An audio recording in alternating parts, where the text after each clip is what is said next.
My name is Cindy Perloff. I am a certified practitioner and tutor of Dr. Darren Weissman's LifeLine Technique.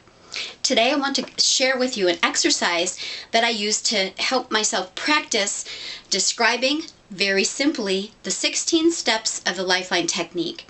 And also it couples as a way to practice the transition words when you're doing a session, what to say in between each step. The key is to keep it really simple. Okay, so there is an art in simplicity. So I'm going to do my best here and describe to you very simply the 16 steps. There's a lot of information we can say about each step. This exercise is about keeping it really simple. Okay, so here we go. The first step of the LifeLine Technique is to upgrade the fields of our spirit, mind, and body and our connections to earth and source energy. It's like tuning an instrument is how we become in present moment awareness or present time consciousness, however you like to choose to say it. The next step, number 2, is we address the symptoms that are going on, how your body is speaking to you through symptoms and through stressors in life, relationships. And then we set an intention for this session. There's some steps that guide you in setting a very powerful intention. And then we open the portal. Step number 3 is to create the portal. There are many portals to choose from. The main ones are the conscious mind portal, which is 5 different declarative statements, and they help align your intention with your present, your past, and your future. And then we see if there's a core limiting belief portal. Then we go to the triad. I like to point to the triad and say the triad represents balance because it helps me remember that that's what to say. So I say now we go to the triad, and this represents balance. We want to know where is the reactionary pattern of imbalance and what way are you now creating balance. And then we go to the power center to find out, and we want to find out what way or what power has been fueling the imbalance and what power are you now connecting to create balance. And then we find out number 6 is about what way your subconscious has been protecting the power of your mind, heart, or will. And then we go to step number 7, which represents change.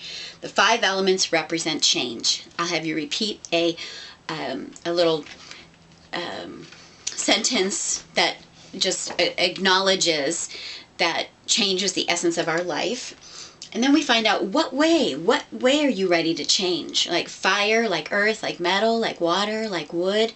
And then once we find that way, we have you connect to that metaphor, how that element changes, harmonize you to it. And then we find out what meridian has been not flowing and what one is ready to flow and change. Then we find out which cycle of change, either Shen, Ko, or Luo, how you're ready to flow and change.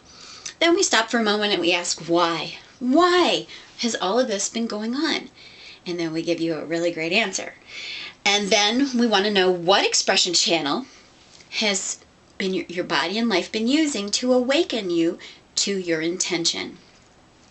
Is it an emotional expression channel showing up as subconscious behaviors? And then we find out what emotion has been expressing itself subconsciously through behaviors. Or is it a structural expression channel showing up through physical symptoms? And then we find out what emotion has been expressing itself through physical symptoms. And then we find out if it's a biochemical expression channel showing, and we find out what emotion has been expressing itself, either not being able to be felt or not being able to let go of those feelings and that creating toxicity in your body, in your life, in your relationships. Then we go to the holding pattern, and we want to know where is the holding pattern, why is it persisting and protecting you, and what can you learn from this part of you. Can we learn from the limiting belief systems, a mind holding pattern that are held in your chakra systems? Can we find it through is there a holding pattern, a body holding pattern showing up as physical degeneration, chronic stuff going on in the body? Or is it a spirit holding pattern showing up as traumas and dramas showing up in life? And there's a specific way we run that spirit holding pattern. Step number 13 is that we find an assemblage point, and we harmonize that assemblage point. then we walk and breathe.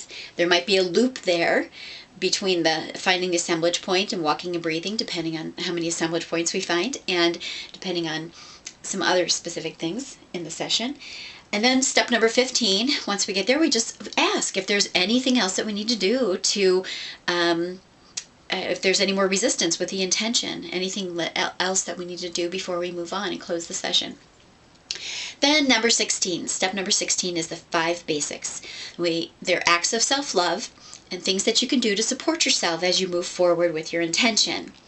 So those are the 16 steps of the LifeLine technique. Again, practice these simple statements, these simple, like somebody asks you, hey, what is this? What is the holding pattern?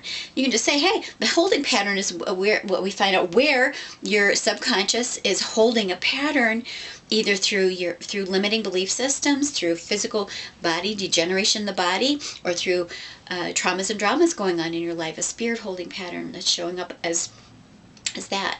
Or somebody asks you, what is an expression channel? You can say, hey, the expression channel is showing you where your body and your life is expressing itself, where that subconscious pattern, those emotions are expressing themselves. Maybe it's through behaviors, emotional behavioral channel, or it's showing up as physical symptoms in the body, or it's showing up as toxicity, either not being able to feel something or feeling it way too much, not being able to let go of it. Okay, so there's many different fun ways that you can play with this. As Dr. Darren always expresses, that the 16 steps each step is a standalone system. So putting them all together is also super powerful. So have fun as you're practicing. Keep it simple and have patience with yourself as you move forward. If you need help or want assistance, some individualized tutoring, I'm here, as many other people are too. I'm here to help you. I would love to work with you. And so I'm reaching out to you. And if you need help, know that I'm here and the support is always there for you. So also wanted to make sure that you realize that all this information is in your reference manual and that you got with your training kit. And also a lot of the information is in all of it. Darren has really done a lot in putting all of this work out there. So Awakening to the Secret Code of Your Mind is an awesome book to guide you into a lot of the details. Also, The Power of Infinite Love and Gratitude, as you can see, I've got it like earmarked on a lot of pages, and there's so much information here. And the key is to keep it simple. So when you're actually applying it, what's the simplest form, the simplest sentence you can say? Because you don't always have time to go into the detail when you're doing a session. Or when somebody wants to know what is the 16 steps, they're not asking for a seminar at that particular point. Okay, so they just want to know the simplest, basic information. So have fun and infinite love and gratitude to you as you are moving forward. Remember to smile and have fun, have patience with yourself. I know it's a lot of information, but it also can be fun. So if you're having a challenge with it becoming fun, then this is what you need to do. Reach out, give me a call, and we'll work together. Okay? Infinite love and gratitude.